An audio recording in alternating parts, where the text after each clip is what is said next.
right back into it. In the midst of this break between the last video and this one, I whipped out a minestrone soup. I made one last week. You guys, man, holy smokes. I love cooking. I love cooking. Wow. Anyway, in that last share, I mentioned feminine wounding. In this one, and I said there would be kind of like a positive, or that experience was based, it was a traumatic story, basing it on her uh, traumatic past experiences, and I put her into a unknowingly, anyway, if you saw the video, this is part two. And unknowingly, I had triggered a fear response, ignorantly, unaware. And this one, same female, same person, but this goes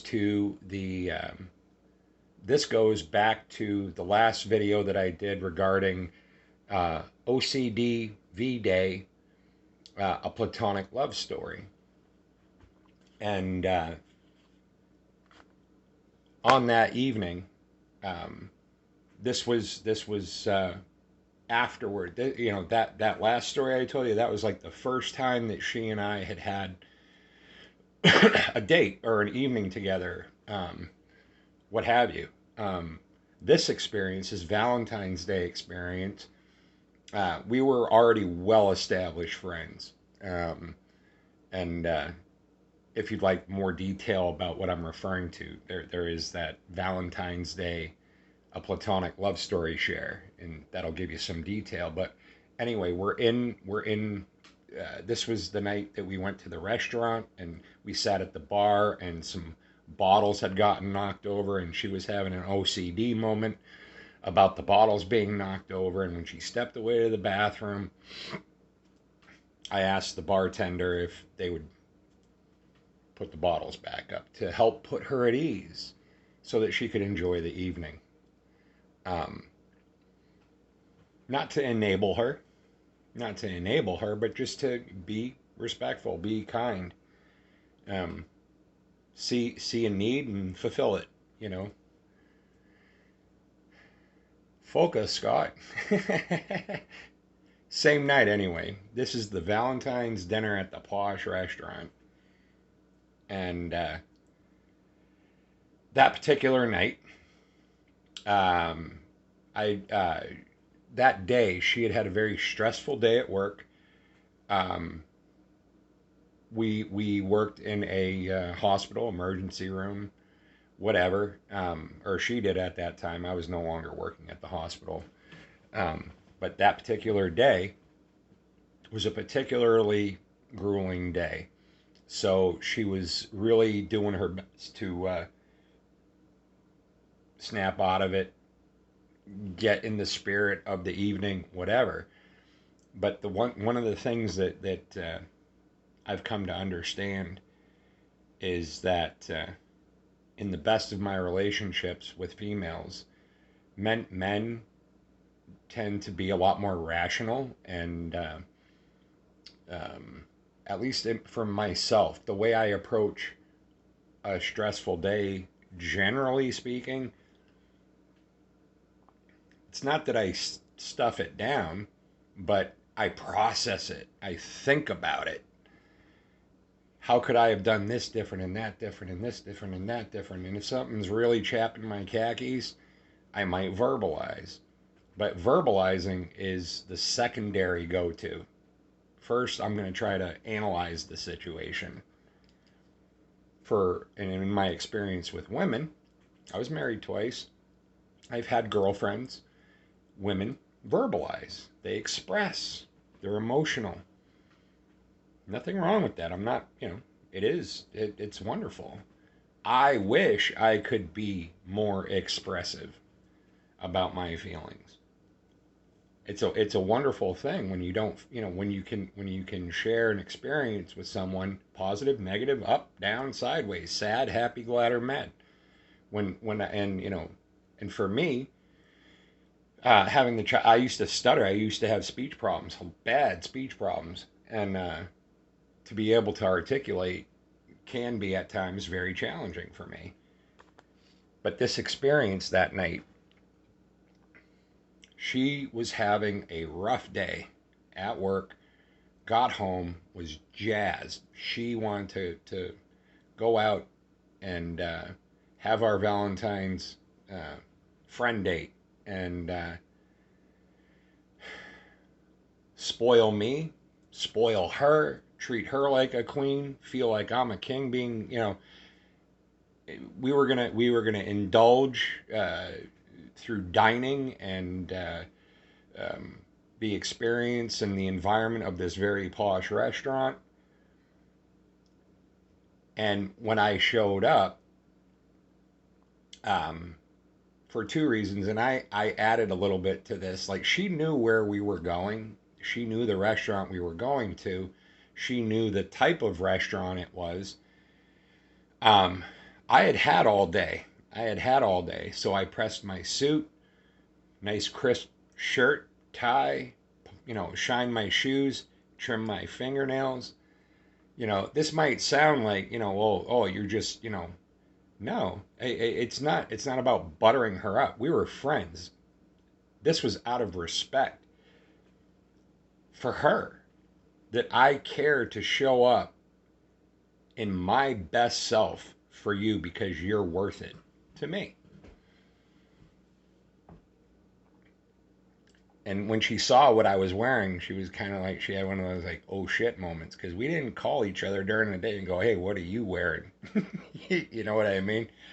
So, I actually added to her stress by showing up dressed the way I was. She had something very nice prepared, but apparently it wasn't, from her perspective, nice enough to compliment one another based on what I was wearing. I was actually quite flattered that she thought enough of me to want to offer her best version of herself that night. And we got dressed to the nines, man. She went back into the bedroom, and I heard her in there, kind of like hemming and hawing, and right, going through the. It was wonderful. It was wonderful. I was flattered. I was flattered. You know, a lot of guys have this idea. She's never on time, dude. She's not on time because she cares enough about you that she wants to present her best self, man. Get over yourself. You're not that important. She's doing that shit for you. It's great, man. It's great. But I'm telling you, um, and the patience, if you want to call it that. I stood in the kitchen. I'm like, yeah, go do your thing, whatever.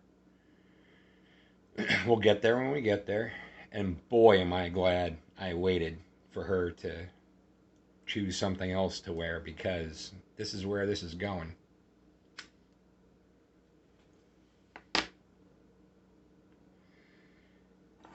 When she came out of that bedroom, my jaw hit the floor. And it was a wonderful, beautiful, very low cut black evening gown. Fit her perfect. Um, she she's the type of woman who likes to wear a little bit of makeup, just a little bit. Perfect. Everything was in its place.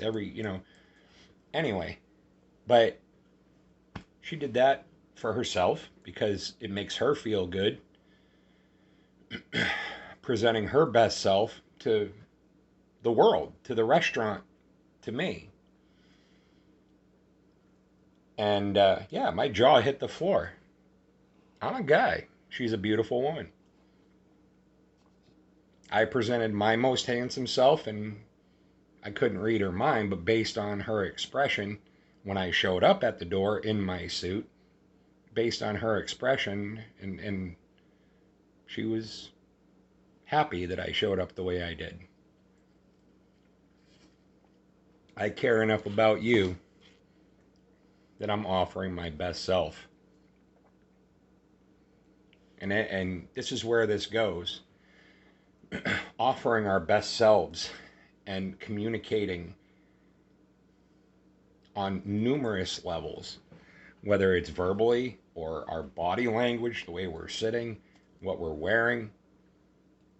And we were sitting at this restaurant at the bar before dinner, sitting at the table, at the dining table during dinner, and then we went from the bar in the lounge to dining, and then back into the lounge and had a seat on one of the couches near the fireplace. And recalling that I had mentioned she had a day at work, and she thought enough of me to share that story. She felt we had been friends long enough that she felt comfortable and safe expressing her emotions in front of me without fear of judgment or whatever. But I need to go back to the dress. I need to go back to the dress.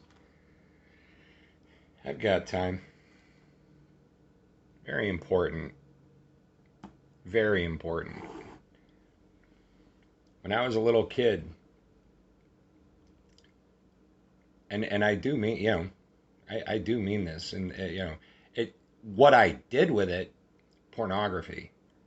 That's what I'm going. That's where I'm going with this. Pornography. I was introduced to that at a very young age, but I recall the very first image, pornographic image that I saw, and it was a close-up of a woman's vagina. And I was a little kid. I was probably 7, 8 years old, 9 years old, whatever. That was my first exposure to pornography. And I remember, even as a little kid, I didn't understand. I was well before puberty, so it wasn't an immediate sexualized reaction. There was no stimulation on that level, but there was definitely intrigue and my perception, the visualization of that. It was beautiful. It was beautiful. Um, but now bring it back into the future. So what I did with it in later years, a distorted perception about pornography, um, but coming to some awareness about that and coming into greater awareness about my relationships with females and how many times over the course of my life where it might have been a girlfriend, it might have been a stranger on the street, it might have been my wife, where I had objectified and had feelings and thoughts and sensations that were less than gentlemanly. And coming to this occasion with my female friend and seeing her walk out of the bedroom with this low cut black evening gown. And she wasn't particularly, shall we say, well endowed, but it was the way that it fit her and how it fit her. There's a point here. Hold on. She knew the kind of day she had had. I knew the kind of day she had had, and we both knew how comfortable we felt around each other.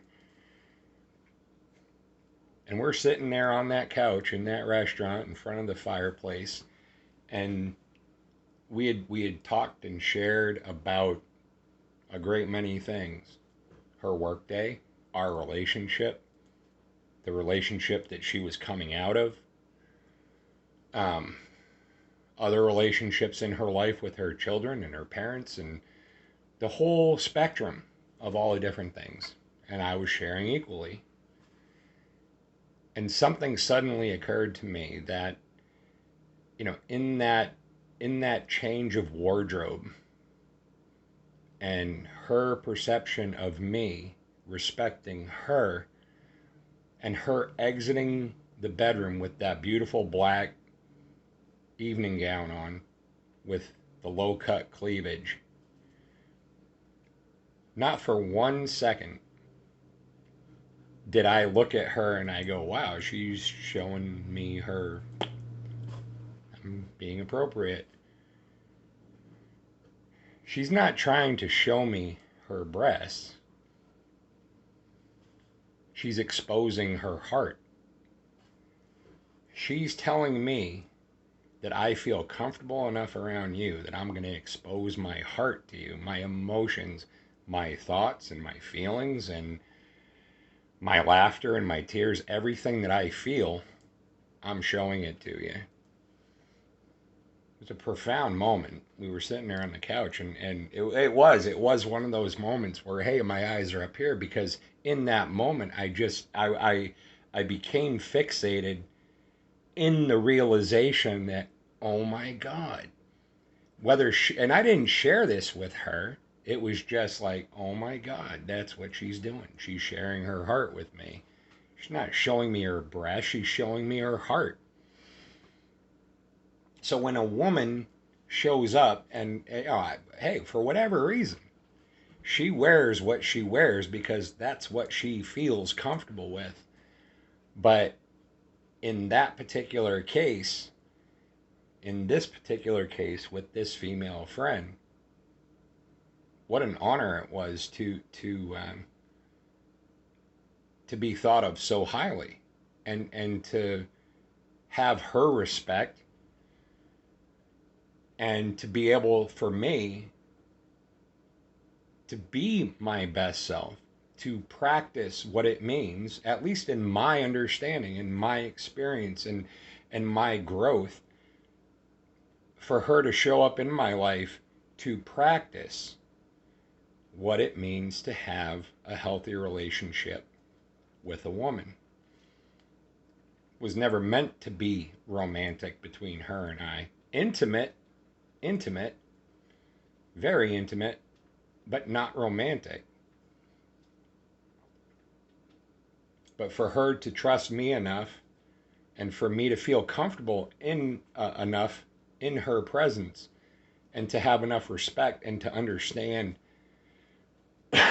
certain things from a different perspective, and to feel like I finally understood that much of a language that has eluded me for the majority of my life, and that language is the emotional communication that can only come from a woman, you know.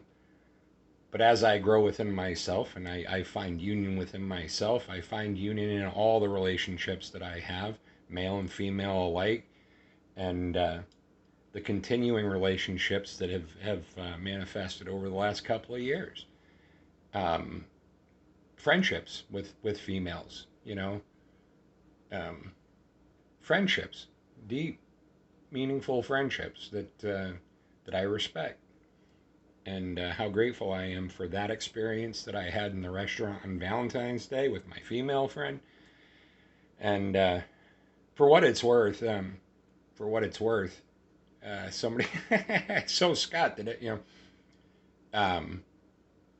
She and I lived together for about 2 months, and we had some romantic evenings, you know, but romantic evenings, but there was definitely that, uh, and I'm not, you know, I was gonna say, you know, that oh shit moment. It wasn't an oh shit moment.